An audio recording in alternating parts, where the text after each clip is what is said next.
I'm going to go to the next slide. We're going to talk about our beautiful Santa Barbara Courthouse, a one-of-a-kind building. And actually, I have to do one more thing here. I've got to hide all the thumbnails. All right. How did it get its design? Now we're off and running, I hope.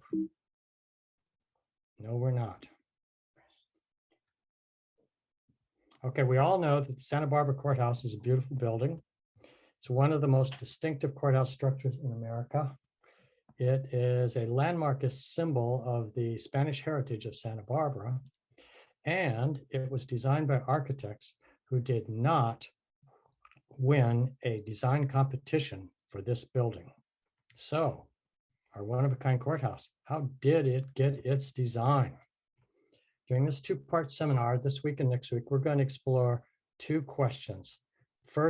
This first week was, why was the courthouse designed in the image of southern Spain? Next week, we're going to talk about how did the architects actually achieve their design and why is it still important today? So let's go off with part one. This is what we'll talk about today. Why was the courthouse designed in the architectural style of southern Spain? It all began in 1919 with a design competition to replace courthouse facilities dating all the way back to 1875. Before the current courthouse, the one that we see today, there were actually 4 previous courthouses in Santa Barbara. 3 of them were original Spanish adobe buildings from the early days when Santa Barbara was a colony of Spain. They quickly found out the first one was used in 1850. It was called the Aguirre adobe. And that, of course, is the year that California became a state and Santa Barbara became a county, and they needed a place for a courthouse. So they rented this adobe building, but they immediately found out it was not big enough. And even from the early days, the county courthouse was growing as fast as it could. The county government was growing really fast, and they constantly need more space. So they moved into another adobe building called the Coda adobe. It was not very satisfactory for them, so they only stayed there a year, and they moved into a third adobe building called the K's adobe. And this adobe building was located on the site where the courthouse currently is, which is why the courthouse is currently where it is.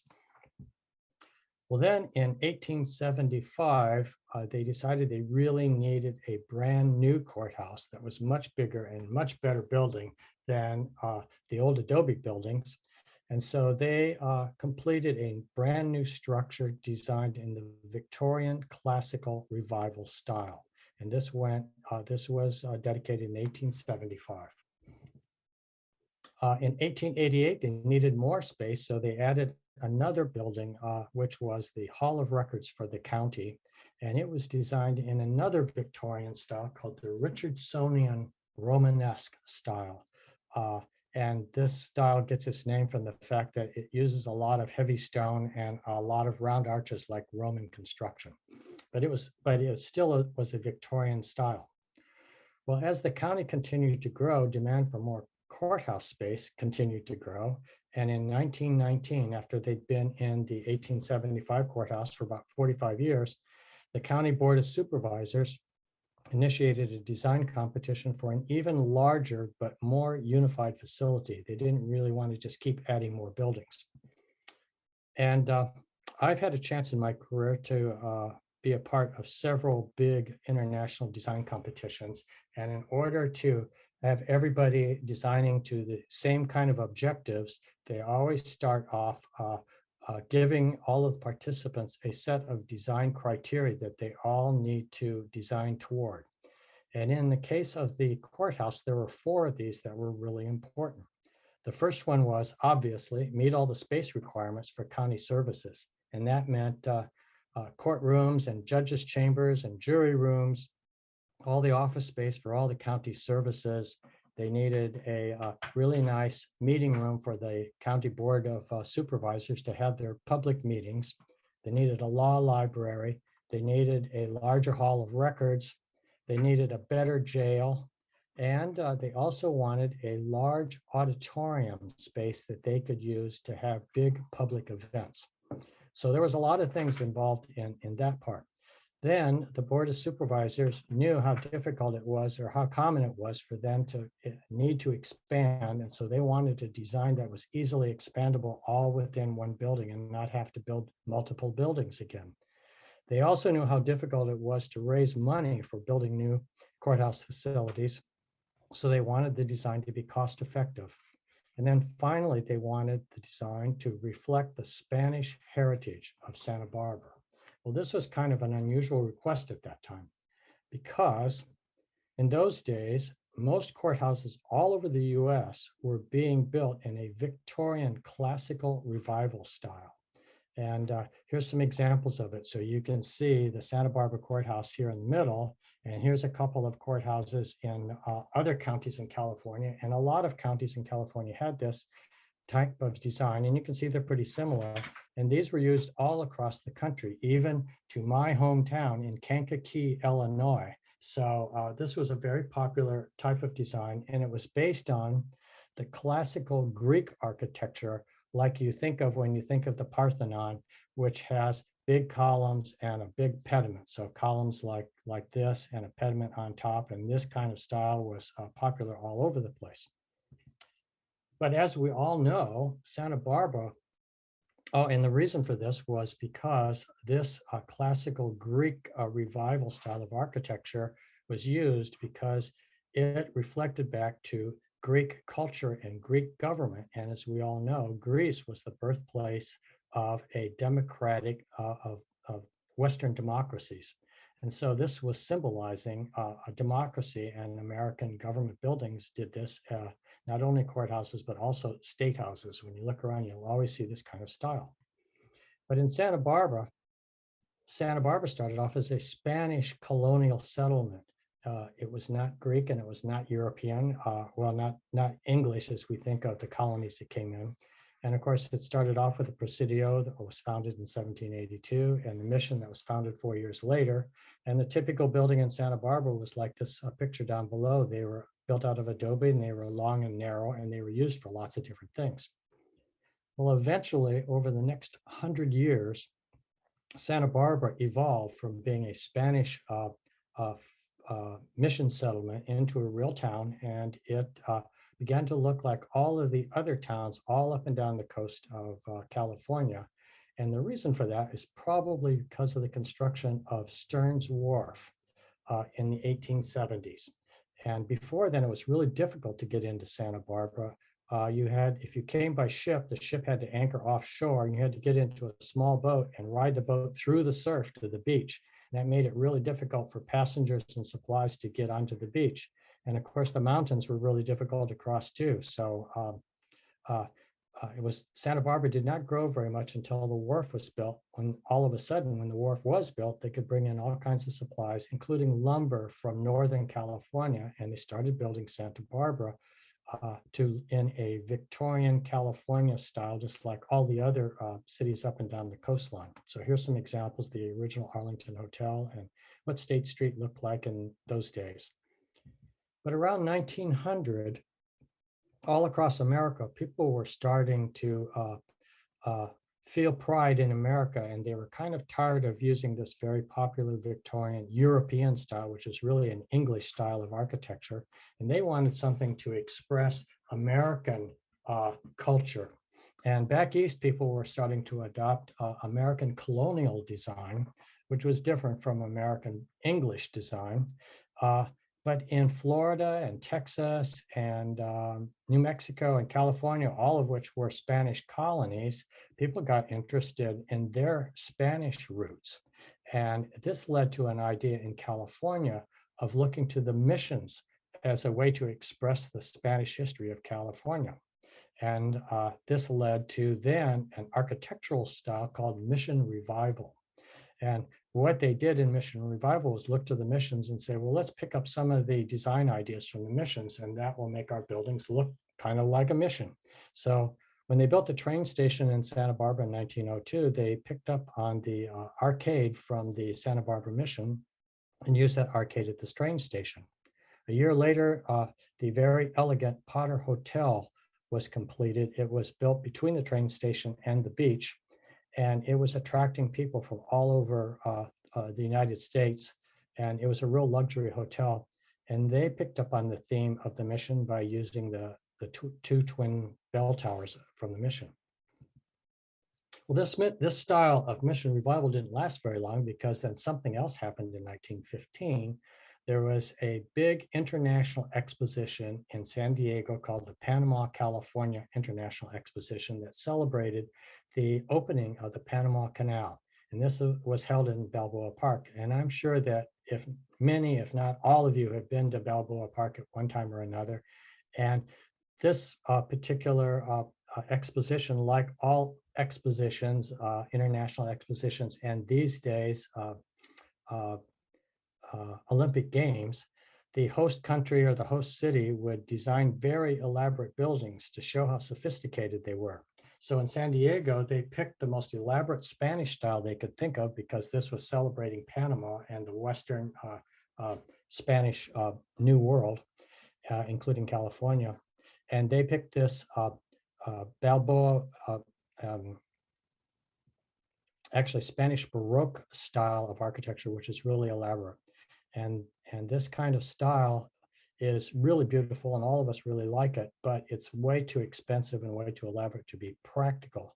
But in the end, it got everybody excited about Spanish architecture, and that's what made Spanish architecture very popular in California.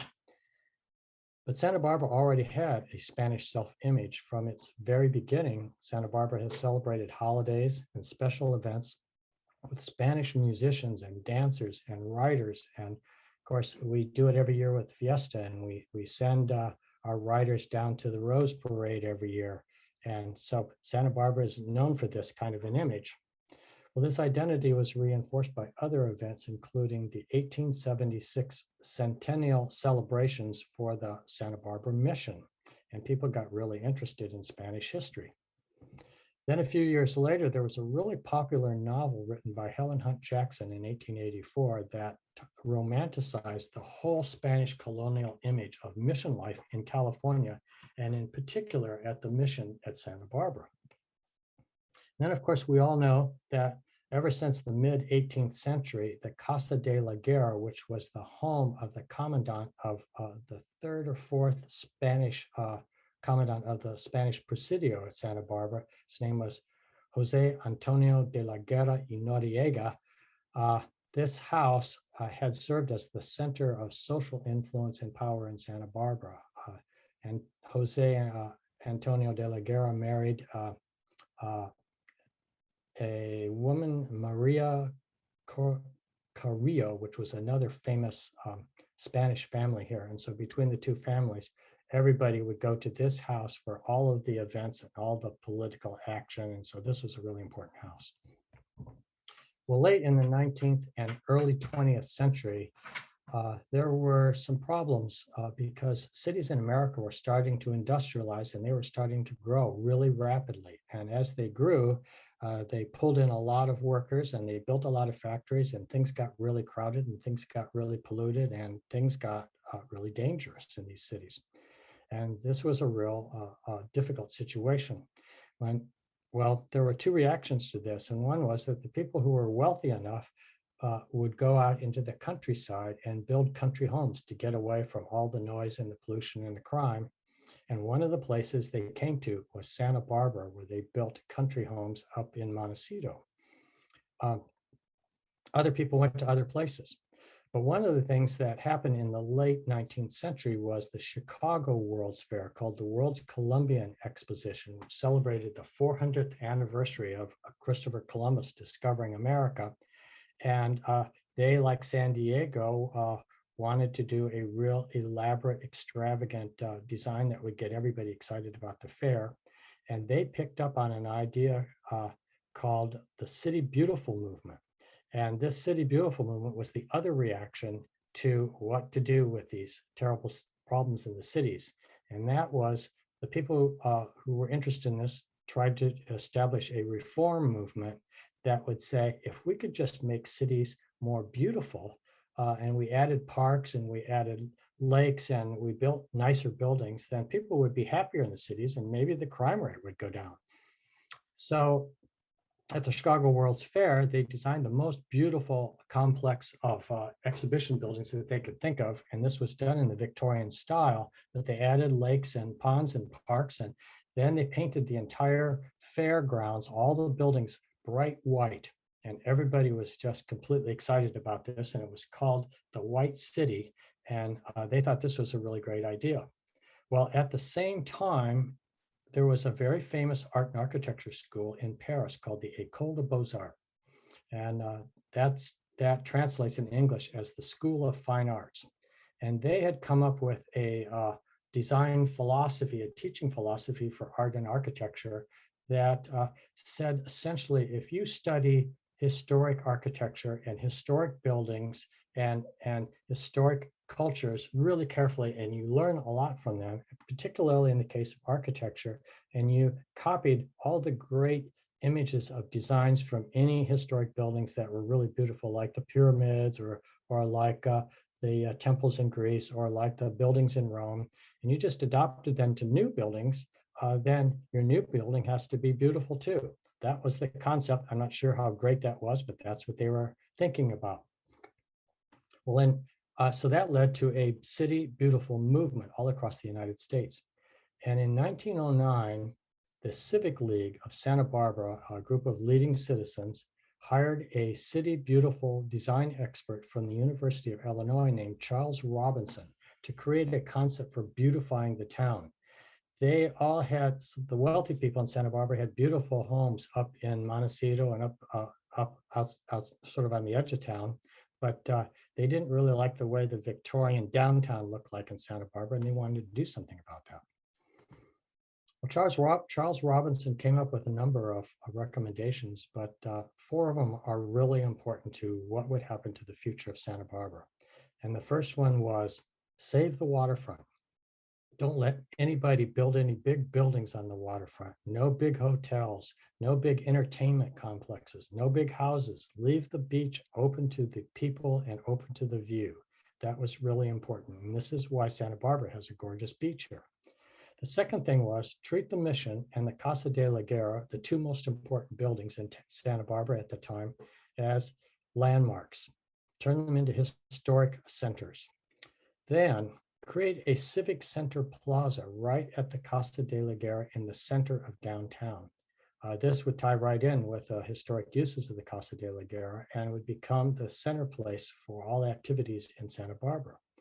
Then finally, unify the visual image along the primary street, which is State Street, that connects the beach to the downtown, to Casa de la Guerra, and then all the way out to the Mission. So these were important factors that would affect the future of Santa Barbara. Well, Pearl Chase got interested in the City Beautiful movement. She graduated from Berkeley in 1909, and she came back to Santa Barbara and she looked around. She says, well, I don't really like the way Santa Barbara looks very much either. We've got to beautify this place. And she became a really strong advocate for planting trees, particularly street trees, and saving a lot of the old adobe buildings, which were all starting to get old and starting to fall apart. And a lot of people were just tearing them down. She wanted to save them as historic buildings, and she was very successful at that. Then there were a bunch of people, a number of people who came to Santa Barbara in the next few years who were really important to what would happen in Santa Barbara. In 1913, an investment banker from San Francisco named George Batchelder came to Santa Barbara to retire. He was like a lot of other wealthy people. He just really liked Santa Barbara and the ambiance, and he built a country home here. Well, he decided not to retire, and he got interested in the opportunity to build a residential project in the foothills up above Santa Barbara Mission that would look like a Mediterranean village. And he thought if he could just create this image, that it would be really picturesque and really pleasant, and he could really sell land and sell houses. And he wanted a really strong vision for his village. So he called it the Riviera. And that is how the Riviera got started in Santa Barbara. Then he made everyone who bought and built a home site from him and built a house in the Riviera, made them all painted like Mediterranean buildings with white stucco walls and red tile roofs. So that started the whole notion of what Santa Barbara might look like. Then in 1917, an artist came to Santa Barbara. His name was George Washington Smith. You may have heard of him. He started off studying architecture at Harvard. He couldn't afford to stay in school, so he went into the bond market, became a bond trader, made a lot of money, and then went off to Europe to study art and architecture. He didn't study at the École des Beaux-Arts, but he studied at another really good school, and then he spent his free time traveling all over Europe, looking at all the art and architecture. I did the same thing when I was in architecture school. I got a job in Greece, and then I traveled all over Europe, looking at all the art and architecture. It's a really good way to learn. But he had enough. But after all of that, he had a friend in Santa Barbara who said, why don't you come to Santa Barbara? This is a good place for artists. So he came here, and he had enough money from working in the bond market to build himself a house in Santa Barbara and a studio for his artwork. And he tried to make it as an artist here. But people saw his house, which he designed like a Spanish farmhouse from Andalusia in southern Spain, because he was in an area where people were building country homes in Montecito. And the people around saw this house and they said, wow, this is a really beautiful house. Can you design one for us? And he became an architect, gave up his artist career and became an architect, probably the most famous architect in Santa Barbara. And he designed dozens and dozens of houses in Santa Barbara, all of which are very sought after these days. And the building on the left, El Hogar, was his house, and building on the right is an example of houses that he's done. Well, in 1919, Bernard Hoffman, an electrical engineer from Massachusetts, and his wife Irene came to Santa Barbara so that their daughter could be treated for diabetes. And they found Dr. Sansom. So they decided to stay here for a while their daughter was under treatment, and they got interested in Santa Barbara. Meanwhile, that same year, a group of leading citizens in Santa Barbara started to see the same thing that George Batchelder did, that there was opportunity for tourism in Santa Barbara and opportunity for land development. And they wanted to attract tourists. So they formed an organization called La Primavera Association, which translates into the Springtime Association. And they wanted to create a Spanish-style Springs Festival in Santa Barbara to promote tourism and attract people who maybe were wintering over in other places in California and catch them on their way back to their hometowns elsewhere in the United States. Well, this was really successful, but it was a single event. Well, eventually, over the next couple of years, the event evolved into Fiesta, and we all know about Fiesta, and it moved from the springtime to the summer, and now Fiesta is held every year in August. And the group that formed this La Primavera Association became the Community Arts Association. Well, the Community Arts Association, its membership were all the leading citizens in Santa Barbara, and both Pearl Chase and Bernard Hoffman joined up because this was sort of the place to be, and there was a lot of social influence in this town, and it was focused primarily on art, music, and theater, but Bernard Hoffman and Pearl Chase would add another dimension to that organization. Well, then in 1920, a Scottish architect named James Osborne Craig designed a country home in Montecito, again, like George Washington Smith, to look like an Andalusian farmhouse from southern Spain. He came here kind of in an unusual way by way of Colorado Springs and Arizona. But he came here and he got a job working as an architect on the restoration of the mission at Santa Ynez. And he learned in this project all about authentic, historic California Spanish mission design. And after he finished working on that, he tried to open a practice here as an architect, and he wasn't getting very many projects, but he eventually was able to restore the Orena adobe, which is on De La Guerra Street, and turn it into an architecture office. Then Bernard Hoffman and his wife, who had fallen in love with the Spanish character of Santa Barbara, decided they wanted to build a house here.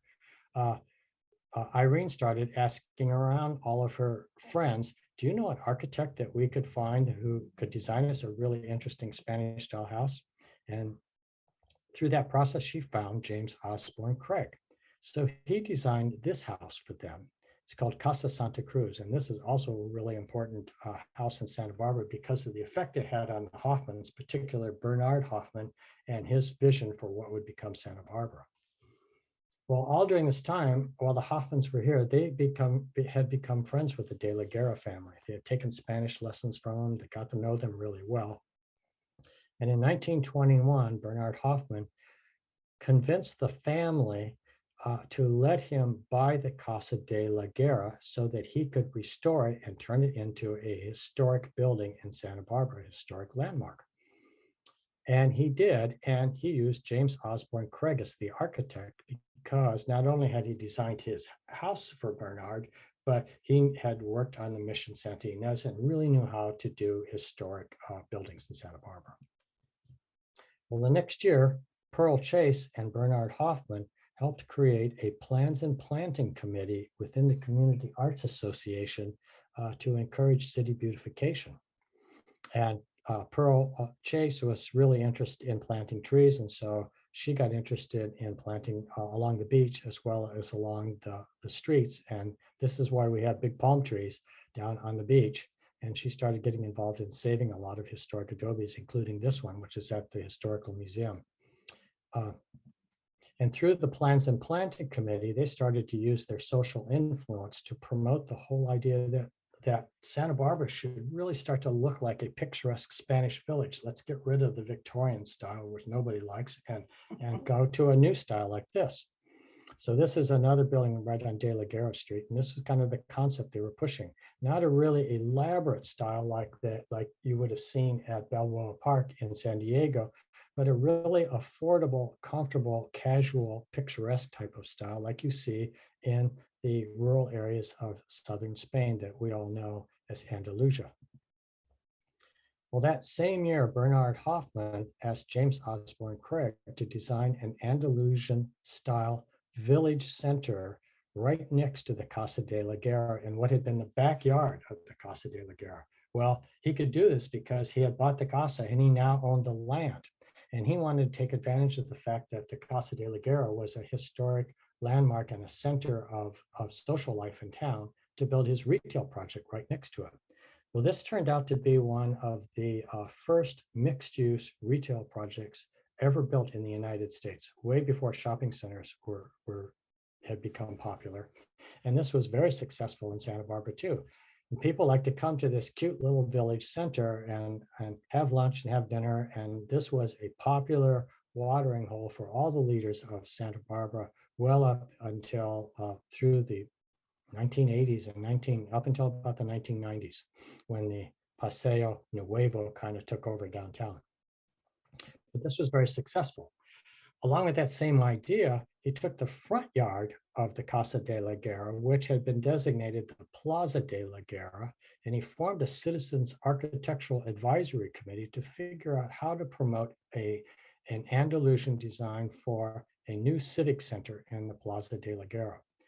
The problem with the Plaza de la Guerra was that the city had built a town hall in a Victorian style, a brick building that was incongruous with all these other new ideas right in the center of the Plaza de la Guerra in 1875. So it was in the way. But the good thing was, just like the courthouse, it was too small for the growing city government, and it was falling apart. And the city was thinking about building a new building right in place of the old building. But Bernard Hoffman and his Citizens Advisory Committee talked the city into moving the city hall out of the center of the plaza and over to the side of the plaza and designing it in the Andalusian style of southern Spain. So this is the city hall that got built on one side of the plaza. And then the Casa de la Guerra was on another side of the plaza. And then this citizens group convinced the editor of the new Santa Barbara News Press to build a new headquarters building on the third side of the plaza. And that's why the Santa Barbara News Press building is there. And to design that building in the Andalusian style. So they would have three major buildings right on the Plaza de la Guerra that would help define the shape of the plaza. And the plaza could be an open space, just like the plazas in the town squares in southern Spain. And you could have big community events there. Well, there's only one problem. They ran into an issue where there were several retail shop landowners on State Street that blocked the direct connection between the De La Guerra Plaza and State Street. And it's really kind of a shame that that happened, that they just would not give up their properties. And so those properties are still there today. And because of that, there's no real direct connection between the most important street in town and the most important place in town. And so unlike Spanish villages where the main street goes right down to the central plaza, here the main street kind of bypasses.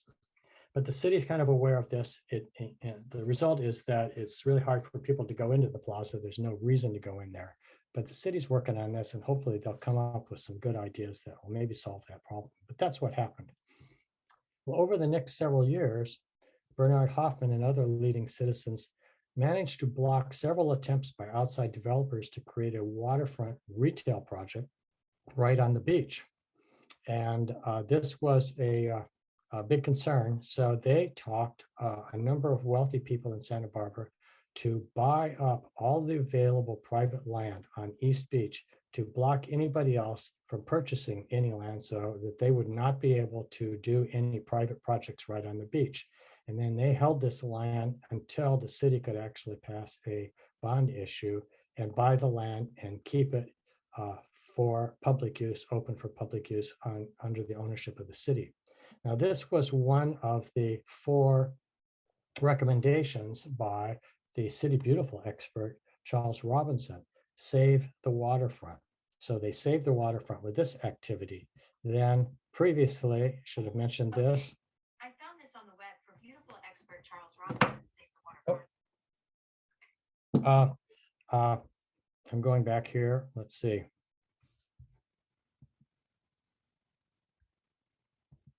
Yep. So here, when the Hoffmans restored the Casa de la Guerra, they fulfilled the second recommendation, which was to treat the Mission and the Casa de la Guerra as important landmarks in the city.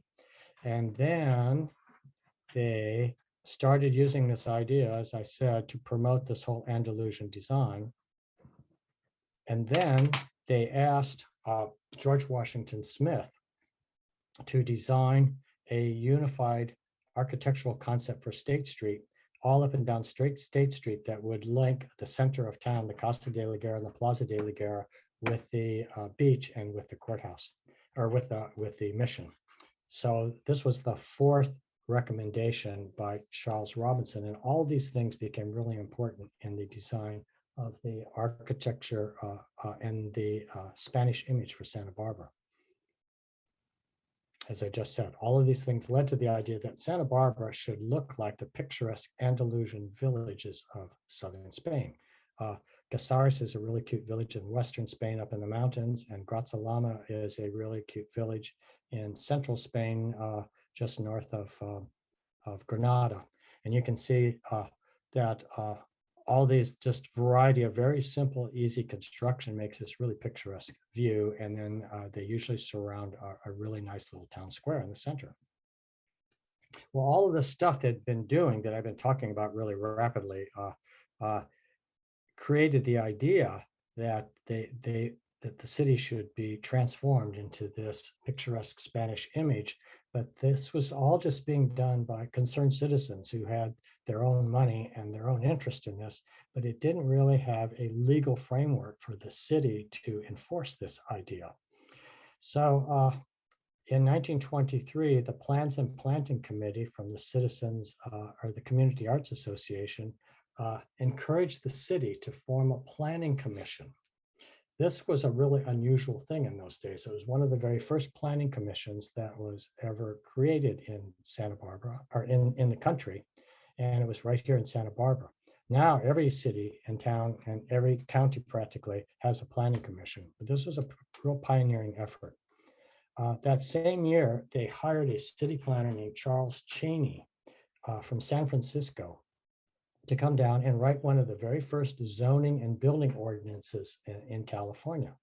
And this was a really unusual idea too. And of course, it created a lot of issues and concerns over individual property rights versus the common community good. But the whole idea was to get control of land uses so that you didn't have incompatible land uses next to each other, and getting control of building construction and design so that you didn't have ticky-tack buildings, but buildings that were safe and well-built and good looking.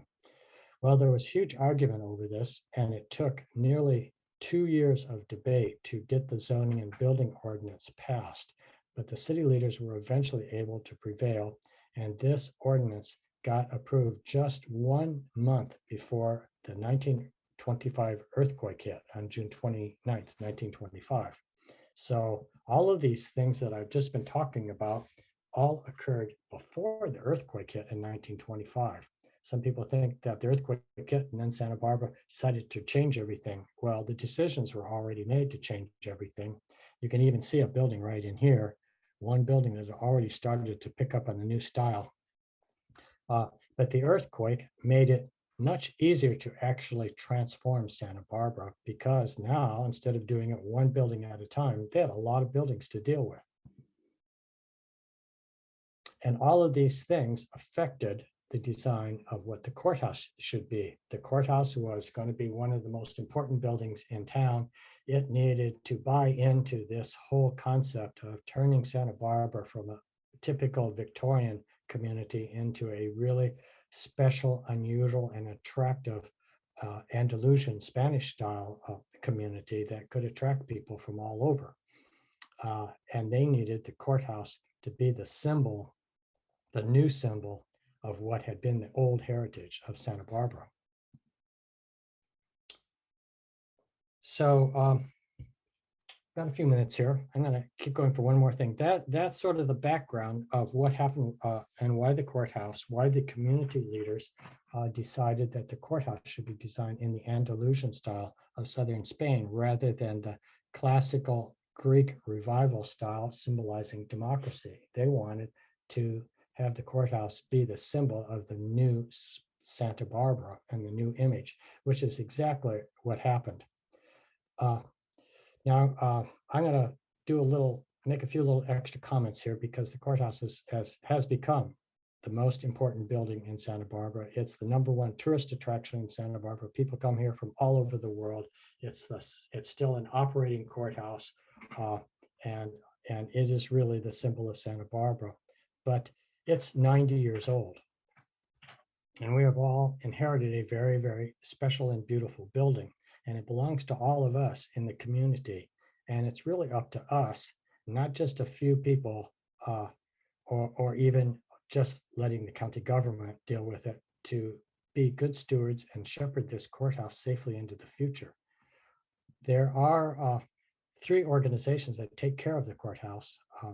One of them is Santa Barbara County, and they do all of the maintenance and all of the operational activities of the courthouse. And they do some repair work at the courthouse. They're actually getting ready to do a really major repair project to replace all of the, and repair all of the roof tiles on the roof, and make sure that the roof will last another 90 years. There's another organization that's really important to the courthouse, and that is the Docent Council. They are, as I said, know more than anybody else about the courthouse, and they do a lot. They're really, really dedicated to the courthouse, and they're able to raise money through some of their events and fundraisers. And they also make a fair amount of money by selling souvenirs at the courthouse information booth, which is their responsibility to operate.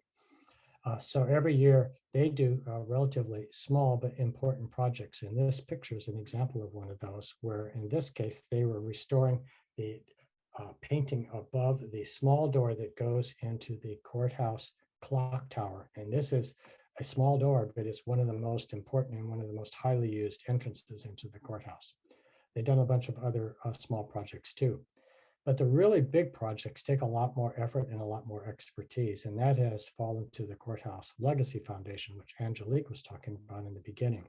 And this organization was founded in 2004 to find the funds and find the expertise that could make really large projects possible.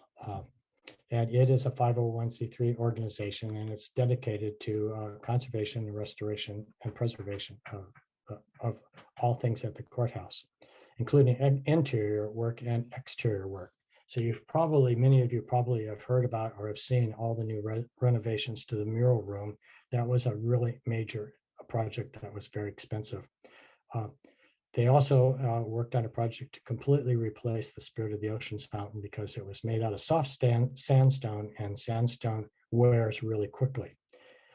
We are currently working on restoring the Great Arch, the most important and interesting entrance into the courthouse. And it's also made out of this same soft sandstone. And it has had problems over the years, and people have tried to restore it in the past and did not do a very good job. So we have to fix all of that, and then we have to restore this, the sandstone where it's corroded. So these are big jobs, and it really needs community support to get behind the courthouse and make sure that it's paid attention to. The county, as you can imagine, never has enough budget to do anything other than just keep the courthouse operating. So to do these special restoration projects needs community support. And we just hope that you will kind of spread the word based on what you've seen and learned today and what you're going to learn next week, and help us raise awareness for this need. So, and you can get more information on the Courthouse Legacy Foundation, as Angelique said, by going to the website sbclf.org. Now that finishes today's talk. Next week, we are going to talk about